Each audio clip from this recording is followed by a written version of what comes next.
बंधुगण कौनसी भी दिन करदेवे गुजराती बा इलायचीर एही महा उपाय जीवनर समस्त कष्टरू तुरंत मुक्ति मिलଯିब। माँ लक्ष्मीकर आशीर्वादरू ना केवल आपणकर जीवन में हेब धनर वर्षा बरम आपणकर समस्त मनस्कामना पूर्ण होइजिब बनिजिबे आपण कोटिपति।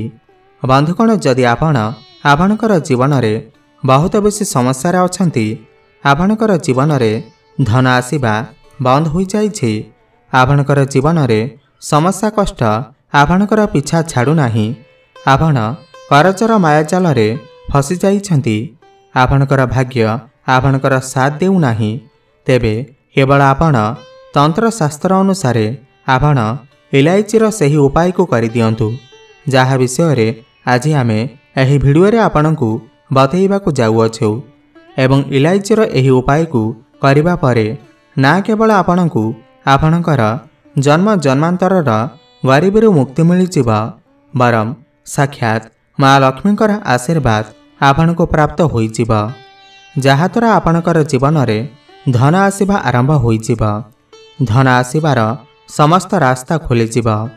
एमितिरे इलायचीर प्रयोग आमे खाद्य व्यंजन प्रयोग करिथाउ किंतु अन्यपटे जदि आपण तंत्र शास्त्र अनुसार इलायचीर प्रयोग सठिक भाव में करेंगे जेमिति आज आमे एही भिडियो रे बतैबाकु जाउअछु तो साक्षात माँ लक्ष्मीकर आशीर्वाद आपनको प्राप्ति हेब।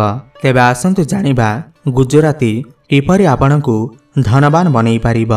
एहा पूर्वरु जदि आपण माने भी माँ लक्ष्मी को सच्चा हृदय भक्ति करुथांती विश्वास करुथांती तेबे एही भिडियोटी को लाइक करी कमेंट बॉक्स रे जय माँ लक्ष्मी जय जगन्नाथ अवश्य लिखि दियंतु। बंधुगण गुजराती को शुक्र ग्रहंकर कारक मान जाइथाए। शुक्र ग्रहंक नियंत्रण माँ लक्ष्मी का हाथ में रही थाए एवं आमर तंत्र शास्त्र रे सफा सफा लेखा होइछि जो व्यक्तिंकर शुक्र ग्रह तांकर साथ देई थाए सही व्यक्ति उपरे साक्षात माँ लक्ष्मीकर आशीर्वाद बनी रही थाए एवं माँ लक्ष्मीकर आशीर्वादरू ना केवल सही व्यक्ति को गरीबी समस्या एवं कष्टर मुक्ति मिल जाइए बरम सही व्यक्ति को कोटिपति बनिबारे केही भी रोकी पारिबे नाही। ज्योतिष शास्त्र रे लेखा अछि जदि आपण इलायचीर प्रयोग सठिक विधि विधान करदेवे तो मानिक चलतु आपणकर जीवन में केबे भी धनर अभाव हेब नाही। मान जाइए इलायचीर प्रयोग गोटे व्यक्तिर भाग्य को बदलाई देई पारे।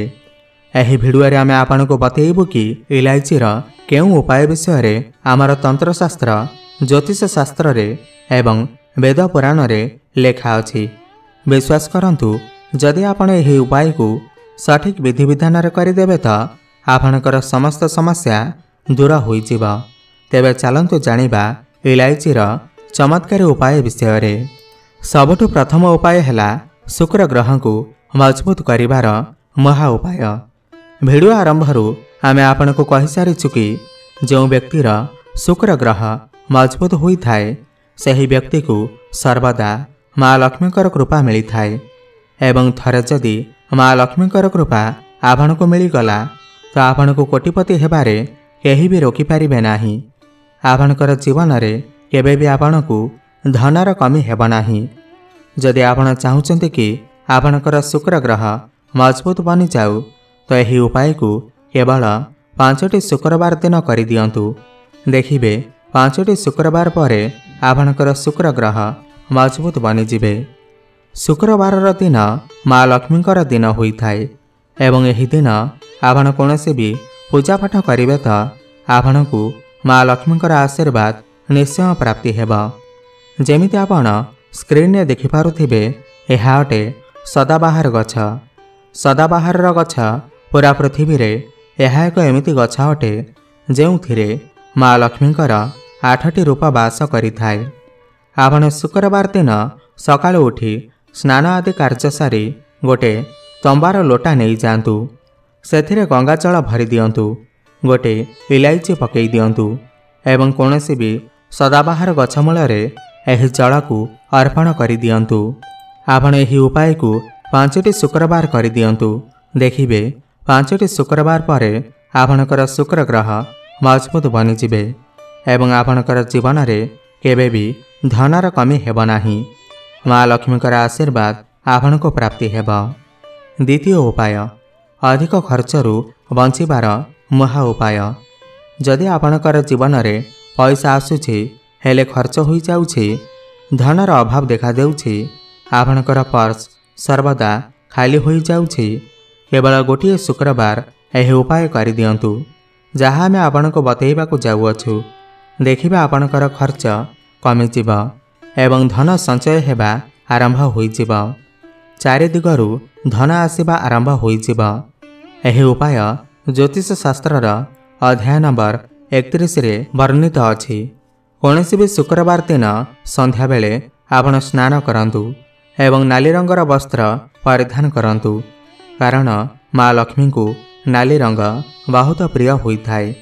आपण वस्त्र परिधान करिबा परे आपणकर घरर पूजा घरे जोठारे माँ लक्ष्मीकर मूर्ति बा फोटो अछि ता सामने आपण बसी जातु एवं गोटे दीप जलांतु।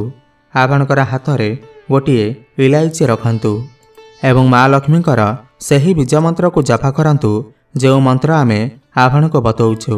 ओम महालक्ष्मी नमः। यही बीज मंत्र जप केवल 11 थर करंतु। तापर आपण सही इलायची को ब्याग रे बा पर्स रे रखि दियंतु किंबा घरे धन रखुतिबा स्थान रे रखि दियंतु। देखिबा आपणकर खर्च कमिजिब, धन संचय हेबा आरंभ होइजिब। आपणकर पर्स सर्वदा पैसा रे भरी होई रहिब। तृतीय उपाय यह एक एमिति उपाय अटे जहाँ द्वारा आपणकर राहुकेतु आपणकर साथ देबे। यह उपाय एक एमिति उपाय अटे जहाँ को जदि आपण करिदेबे तो आपणकर भाग्य चमकी उठिब। भाग्य आपणकर सर्वदा साथ देब एवं आपणकु समस्त क्षेत्र रे सफलता मिलिब। आपण 5टी बृहस्पतिवार बा गुरुवार दिन यह उपाय को करंतु। बृहस्पतिवार कौन पाइना बृहस्पतिवार भगवान विष्णुकर दिन होइथाय। भगवान विष्णु माँ लक्ष्मीकर पति अटंती। 5टी बृहस्पतिवार दिन आपण सकाळे उठी स्नान आदि करी एक धड़ा कपड़ा नियंतु। धड़ा कपड़ा उपरे एक मुठी चाउल रखंतु, गोटे इलायची रखंतु एवं यार एक पुटुली बनै दियंतु एवं यहाकू नहीं कौनसी भी मंदिर बाहर बसिथिबा भिक्षुक मानंकु दान करि दियंतु। 5टी बृहस्पतिवार दिन जदि आपण यह उपाय को करदेबे तो आपणकर राहुकेतु सर्वदा आपणकर साथ देबे। आपणको समस्त क्षेत्र रे सफलता मिलिब। भाग्य आपणकर साथ देबा आरंभ करिदेब। जदि आपण चाहुचंते कि भगवान विष्णु एवं माँ लक्ष्मीकर कृपा सर्वदा आपणकर उपरे एवं आपणकर परिवार उपरे बनी रहू, भगवान विष्णुक कृपारू आपणकर घरर उन्नति हेउ, माँ लक्ष्मीकर कृपारू आपणकर घर को सर्वदा धनर आगमन हेउ, तो यही उपाय को आपण प्रत्येक शुक्रवार दिन करंतु जहाँ आमे आपण को कहिबाकू जाउअछु। प्रत्येक शुक्रवार को सकाळु नहीं संध्या भितरे घरे 12टी रुटी बनातु। प्रत्येक रुटी उपरे गोटे गोटे इलायची रखि दियंतु एवं कौनसी भी गाय को खुआई दियंतु। गाय को कौन पाइना गाय मध्यरे 33 कोटी देवादेवींकर बास होइथाय। गायर सिंह मध्यरे भगवान शिवंकर बास होइथाय। भगवान श्रीकृष्ण गो सेवक थिले। जदि आपण प्रत्येक शुक्रवार को यह उपाय करदेबे तो आपणकर उन्नति हेबा सहित आपणकर घर परिवारर उन्नति होइथाय। तेबे आपणको यह भिडियोटी भल लागिथिले भिडियोटी को लाइक करी कमेंट बॉक्स रे जय माँ लक्ष्मी जय जगन्नाथ अवश्य लिखि दियंतु।